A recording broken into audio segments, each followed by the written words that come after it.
Hello madam. Hello Ajaya, നീ എവിടെയാ? ഒരു കാരണവശാലും ആരും ഹോസ്പിറ്റലിൽ എത്തരുത്. നീ നിന്റെ ആൾക്കാരും വഴിയിലുണ്ടാവണം, കേട്ടല്ലോ? ഓ ശരി മാഡം.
ഇറങ്ങ.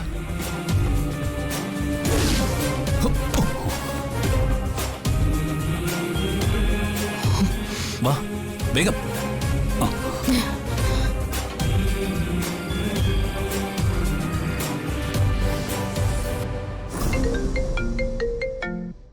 ഹലോ ചേച്ചി, ഞാനിവിടെ നോക്കുമ്പോ ആരെയും കാണുന്നില്ലല്ലോ. എന്താ നിങ്ങളെല്ലാരും എവിടെയാ? എന്താ നിങ്ങൾക്ക് എല്ലാവർക്കും പറ്റിയ? ഒന്നുമില്ല മോളെ, കഴിച്ച കേക്കില് എന്തോ പ്രശ്നമുണ്ട്. അയ്യോ, എല്ലാവർക്കും ഭയങ്കര ഛർദില. ചേച്ചി, സന്ദീപ്. മോള് പേടിക്കണ്ട, ഞാനിവിടെ ഉണ്ട്.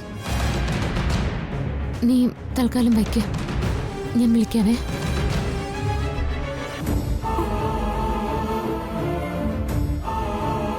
ഈശ്വര,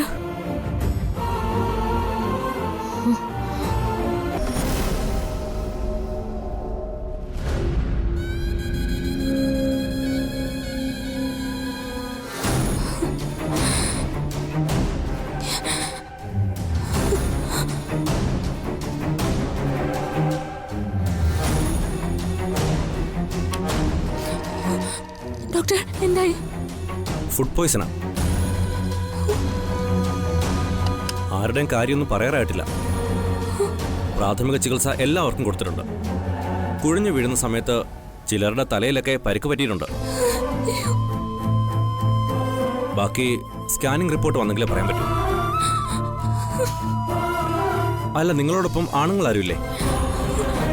അത് ആണുങ്ങള്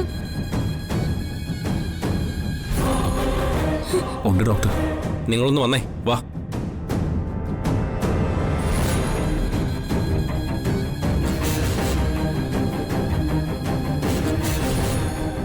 നിങ്ങൾ ഇവരുടെ ആരാ? ഞാനവരുടെ സഹോദരനാ. ഓക്കെ. കൊണ്ടുവന്ന എല്ലാവരുടെ നില വളരെ ഗുരുതരമാണ്.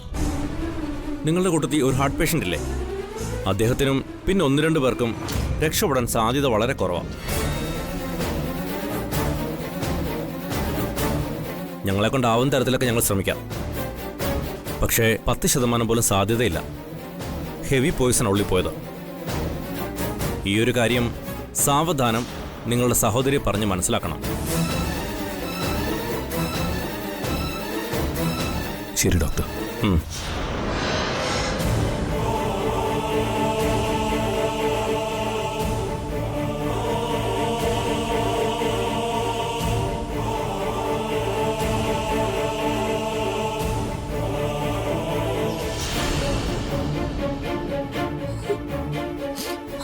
എന്താ എന്താ ഡോക്ടർ പറഞ്ഞിട്ട് പോയത്?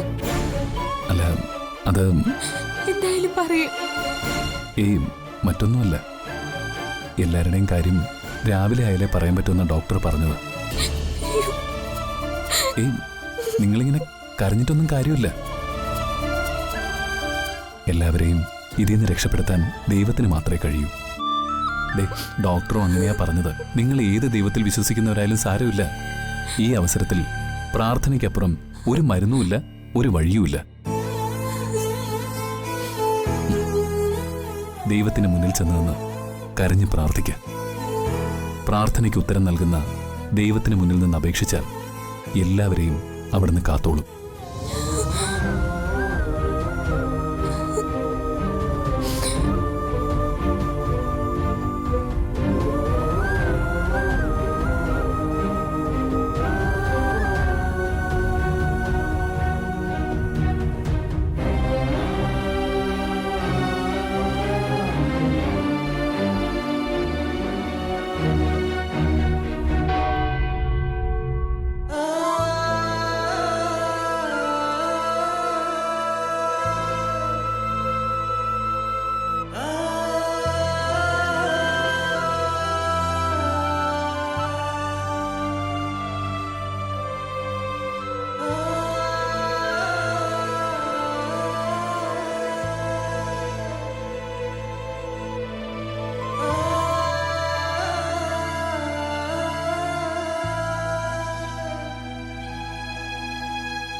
എന്റെ ദൈവമേ, ഈ തിരുസന്നിധിയില് ഞാനിങ്ങനെ മുട്ടുകുത്തി നിൽക്കുന്നതിന്റെ കാരണം നിനക്കറിയാലോ. ഏതൊരു പ്രശ്നത്തെയും ഉടനടി മാറ്റാൻ കഴിവുള്ള കർത്താവ്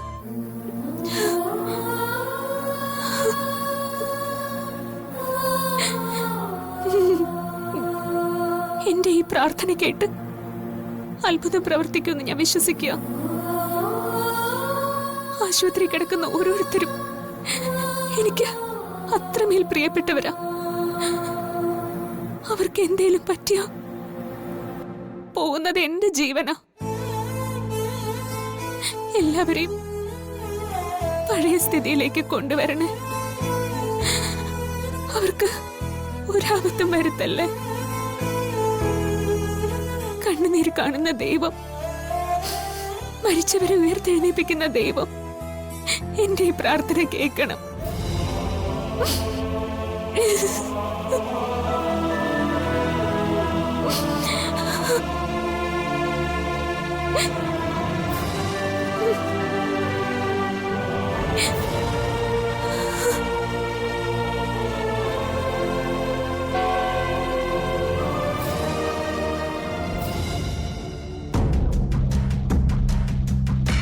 ദേ, അപ്പുറത്തെ നെല്ലിശ്ശേരിയിൽ എല്ലാരും ജീവനോടെ കിടപ്പുണ്ട്. ഇത്രയൊക്കെ വിദഗ്ധമായിട്ട് എല്ലാം ചെയ്തിട്ടും ഒന്നിന് പോലും ഒരു കുഴപ്പമില്ല. വിഷം തിന്നാലും ചാവാത്ത ജന്മങ്ങൾ തന്നെ. ഇത്രയൊക്കെ ആയിട്ടും ആർക്കൊന്നും പറ്റിയില്ലെങ്കിൽ ഈശ്വരൻ ചില്ലറ ആയുസൊന്നും അല്ല സേതുമാധവനും മക്കൾക്കും കൊടുത്തിരിക്കുന്ന. ഈശ്വരനല്ല, അർച്ചനയാ അവരെയൊക്കെ രക്ഷപ്പെടുത്തി. എല്ലാവരും മരിച്ചു പോകേണ്ട സാഹചര്യത്തില് രക്ഷാപ്രവർത്തനത്തിന് ചുക്കാൻ പിടിച്ച ആ അർച്ചനയ്ക്ക് ഇനി നെല്ലിശ്ശേരിയില് വൻ വരവേൽപ്പും സ്വീകരണവും ആയിരിക്കും. അവൾക്ക് അഭിനന്ദനവും നമുക്ക് പരമ പുച്ഛവും. അങ്ങനെ ജീവിക്കാനാണ് നമ്മുടെ വിധി. അർച്ചനയെ പോരാത്തതുകൊണ്ട് എവിടുന്നോ വന്ന് വേറെടുത്ത് എല്ലാം കൂടെ ആലോചിച്ചിട്ട് തലയ്ക്ക് ഭ്രാന്ത് പിടിക്കാം. നീ അതിനെക്കുറിച്ച് ആലോചിച്ച് തല പോകേണ്ട. വേറെ വഴി നോക്കാം, അതേ നടക്കൂ. വേറെന്ത് വഴി? ഇതുപോലെ താൻ ചത്ത് മീൻ പിടിക്കുന്ന പരിപാടിയാണെങ്കിലേ എന്നെ കിട്ടില്ല. ഞാൻ ഇപ്പോഴേ പറഞ്ഞേക്കാം. ഇനി ചാവുന്ന കാര്യവും കൊല്ലുന്ന കാര്യമൊക്കെ തൽക്കാലം മാറ്റിവെക്കാം. എന്നിട്ട് മരണം ഒഴിഞ്ഞു പോയവർക്ക് മനസ്സമാധാനക്കേട് കൊടുക്കണം. ഇന്ന് മരിക്കാത്തതിൽ പശ്ചാത്താപം തോന്നുന്ന വിധത്തിൽ നീറി നീറി ജീവിക്കണം. അല്ല, എന്താ ചേച്ചി ഉദ്ദേശിക്കുന്നത്? പറയാം, വിശദമായിട്ട് ഞാൻ നിനക്ക് പിന്നീട് പറഞ്ഞുതരാം.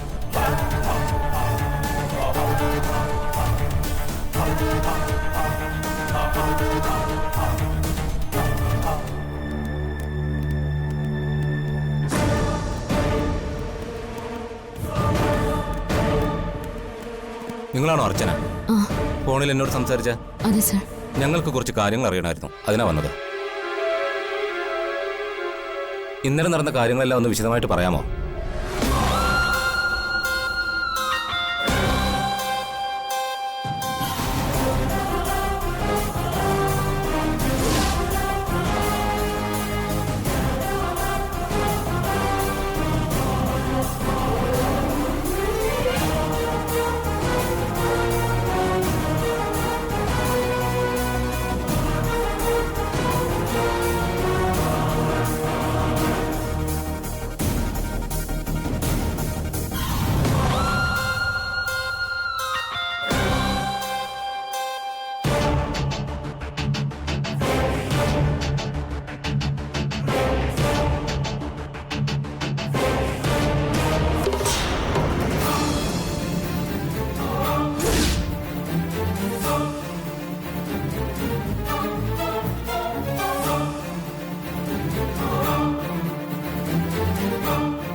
ആ വീട്ടിലെ എല്ലാവർക്കും അപകടം പറ്റി, നിങ്ങളൊഴികെ എല്ലാവർക്കും, അല്ലേ? ഞാൻ മാത്രമല്ല സർ, എൻ്റെ അനിയത്തിക്കും കുഴപ്പമൊന്നുമില്ല. കേക്ക് കട്ടിയുന്ന സമയത്ത് അവള് റൂമിലായിരുന്നു. അവള് പ്രഗ്നന്റാ. ഈ അവസ്ഥയിൽ ഞാൻ അവളോട് ഇങ്ങോട്ട് വരണ്ടെന്ന് പറഞ്ഞു. നിങ്ങളുടെ കുടുംബത്തിലുള്ളവരല്ലാതെ പുറത്തുനിന്ന് ആരെങ്കിലും വരികയോ അങ്ങനെ? ഇല്ല സർ, ഞങ്ങളുടെ കുടുംബത്തിലുള്ളവർ മാത്രമേ ഉണ്ടായിരുന്നുള്ളൂ. ആ വീട്ടിൽ CCTV ഉള്ളതല്ലേ? അതെ. ഇവിടെ വെച്ച് കൂടുതലായൊന്നും ഞാൻ ചോദിക്കുന്നില്ല. എല്ലാവരുടെ അവസ്ഥ ഒന്ന് മെച്ചപ്പെട്ടിട്ട് സ്റ്റേഷനിലേക്ക് വിളിപ്പിക്കും. അപ്പോൾ എല്ലാവരും വന്ന് മൊഴി കൊടുക്കണം. ശരി സർ.